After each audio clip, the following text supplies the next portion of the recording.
All right, so this will be a quick video to show the updated design on the Macintosh to hold the iPad mini, to hold the iPad mini 6, and maybe newer, the ones without the home button on the front. So we got a new design to hold these. Or if you bought one on Etsy, this is how to install it. So thanks for that. So it comes with all your pieces here. So first of all, to take your Mac apart, one of these really helps. It's the Torx end, but super long to get in there. But assuming you got all that apart, let's put your iPad into your Mac. So here is the front frame. It's the skinniest piece.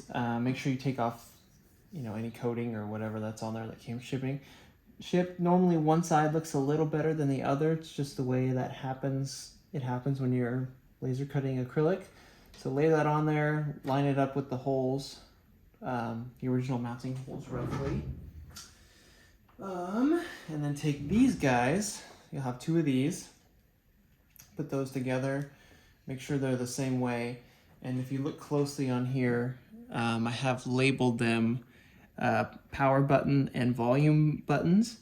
So make sure those are both lined up, and then just stick those guys, just kind of roughly line them up in there. Grab your iPad mini, and then you're gonna obviously want to line up your power button to the side that says power button and to the side that says volume. So just kind of get those lined up, pop that guy in there, work it a little bit, there you go. And then try to get it like roughly all lined up with that front black piece. Take your back piece. By the way, you can take this protective cover off if you want. Don't have to. It just shows the clear acrylic underneath. So do that, do a rough alignment, and then we'll screw in the screws. You can use the existing hardware, but make sure you grab one of the longer Torx screws that come in the Mac. There's two sizes in there in the case, so make sure you have the longer ones, like that, just a little bit longer. Those go in each corner.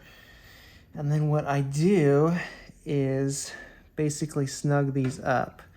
Don't tighten it, but just kind of make it so it'll hold itself when you put it upright, but it won't, but it's not super tugged or like snug. Too tight? You know what I'm saying. Just put them snug, because we're going to have to kind of align those pieces just a little bit. And you definitely don't want to over tighten these two, because you will crack the acrylic. You just want them to be a nice snug fit. So, but pretty loose, honestly, at this point. Like, you should be able to kind of slide them around a little bit. Here, I might even loosen these just a ton, just a smidge.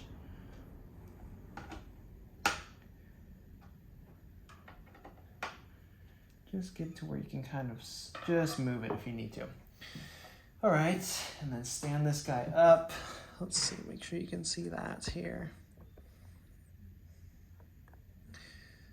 Okay, and then turn your iPad on. So it should be pretty aligned, probably as is already, but we'll do just a little bit more, just some fine tuning. So, just kind of look around, see where your bezels are at. And this looks pretty good already, but you can kind of move this slightly, push the things behind up slightly around if you need to. Yeah, this one's pretty good. So they really should all line up left and right. And then once they're good, yeah, that one's good.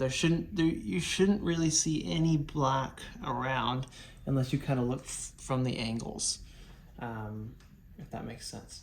So once you got those kind of aligned, then just tighten up your screws on the back. But again, not too tight. You just want to hold them steady in there. Don't crack the acrylic. That would be bad news. So just like that, nice and snug. That iPad is held in there really well. You could do whatever you want. And perfectly centered around the corners, and you're good. Just put your back on, and you're set. Let me know if you have any questions.